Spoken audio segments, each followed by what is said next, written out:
Huzzah, everybody! Welcome to the 5th episode of Season 2 of C.A.M.P.S. Jesus Christ, it's nice to know that this thing is still going on. By the way, I am no longer a pirate, I am an aerial ace, or, judging by the Maroon Beret, more of a paratrooper.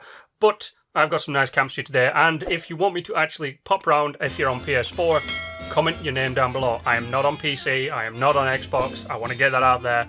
So there we go, and also like, share and subscribe would be really appreciated. Thank you very much. But first camp belongs to Unknown. Now the reason it is Unknown is because there is that really annoying glitch that is still in the game where a player's name and camp, when you look at him on the camp and talk to them in person, does not appear. So sadly, Unknown. If you know who you are, comment in the comments down below and let me know it was you. But I dig on your camp. Now if you're new to camps, this is how it goes, okay? You have an overall score, which is determined by the design and the layout. I really liked the layout of this camp. Now, obviously, it uses the contemporary build stuff, which is quite nice. I do like the stuff, especially the balconies. They're very nice. I wish we had some rounded fucking walls, Jesus Christ. But I dig on this camp. So, I will say, nice crafting room, okay? It's nice to see separate areas in camps. Not a lot of people do them. If you're selling stuff, you tend to have a vendor area which normally has some crafting stuff in, so you can scrap stuff and make stuff and all that kind of stuff. But at the same time, you don't normally find one that has a nice house attached to the side of it for the person to live that is actually laid out like a house. So well done on the actual layout of your house. It is very homely. I dig that front room that you've got there. Weird mix of chairs. I probably would have stuck with the same kind of colour scheme, but that's very nice. You do have a little bit of wide open space, bit of wasted space as we call it on this series right here, but that could easily be fixed even if you just wanted to slap some stuff in there. I'm digging on the fact that people are still displaying their fashion art decorations, okay? It's awesome. I love fashion art decorations and the masks and all the stuff that they got from it. It's beautiful. Absolutely love it. Your bedroom, it's extremely big, okay, with not a lot in it. That's the only problem I had with that one. And it was nice to see that someone is using these display cases to not just display random things, but like that one's actually got a theme to it with the bobbleheads. So that's pretty cool, instead of using the actual bobblehead stand, which was a little bit weird. But apart from that, overall, it's quite nice. You've got decent decorations, decent layout, all this kind of fun stuff.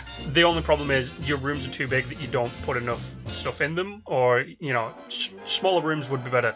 But you got a 7 for design, an 8 for layout, which overall gives you a 7. And if you are not familiar with that, anything above a 6 gives you a thumbs up. So well done. And if you get above a 9, you get a double thumbs up. But well done there. Unknown, a nice 7 out of 10 for y'all. Next, we have, I guess the 4 is not supposed to be there, or the W, but that's supposed to be Joel's or something. I don't know. But this is Joel's camp, which is located right here in C.A.M.P.S. And it was an interesting one, okay? I don't normally come across this, I guess, is probably the best way to describe it. So what we have here is a vendor-specific camp, which it's not bad, but it's got some water purification out the back, which, if you're familiar with Season 1 of this, you will know that I love people who do water purification. Sadly, you no longer get points for it, because people could just, throw down a bunch of water purification and get points for that. But, feckin' awesome camp, my friends. It has an interesting design. So it's a tiny design. It fits within the realm of tiny. Doesn't matter how many floors you have on the outside, it's the floors on the inside that count. And it fits within a tiny design. I'm digging on your water production, like I already said. It is simple, right, but effective.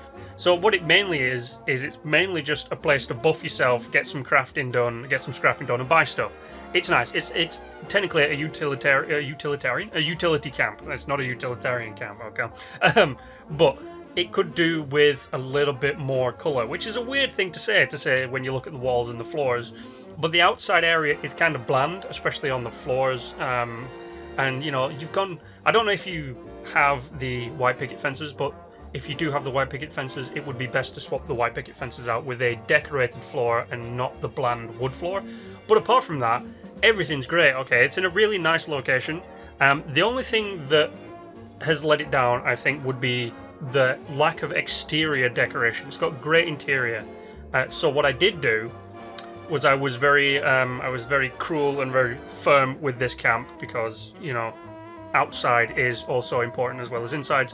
But there was a 6 on both design and layout. Now, it's not a 5. If it was a 5 and below, it's a You got a 6. You barely just got a thumbs up. Well done. I would suggest decorating outside a little bit more and changing how it looks outside of there. However, the final camp belongs to Tia Marie. Now, I have no idea what was going on at this camp. I think there was 2 events. Like, you know, there was this one, the one where you have to get the nuclear keycard, and I think there was another one going on. But what made me giggle was when I went into here to see what this entire thing was. Her ally stood up and then immediately broke his back. It's just broken back right there. But I will say, Tia Marie, you have a very nice and very lovely design. It's an incorporated camp, so it's got both of its living and its vending at one, so that's very nice. It is quite interesting that this is one of the only few camps in this specific location on the map, which is the White Springs location, that is not a complete and utter rip-off. I'm well impressed, so bravo for actually selling things at a reasonable price, okay? I will say, you have a great crafting room, okay? I dig on the fact that people properly are getting into setting up crafting rooms and, you know, adding into their crafting rooms things that give you buffs as well. That's nice, okay? You've got your well-tuned little buff right in the corner there with the piano.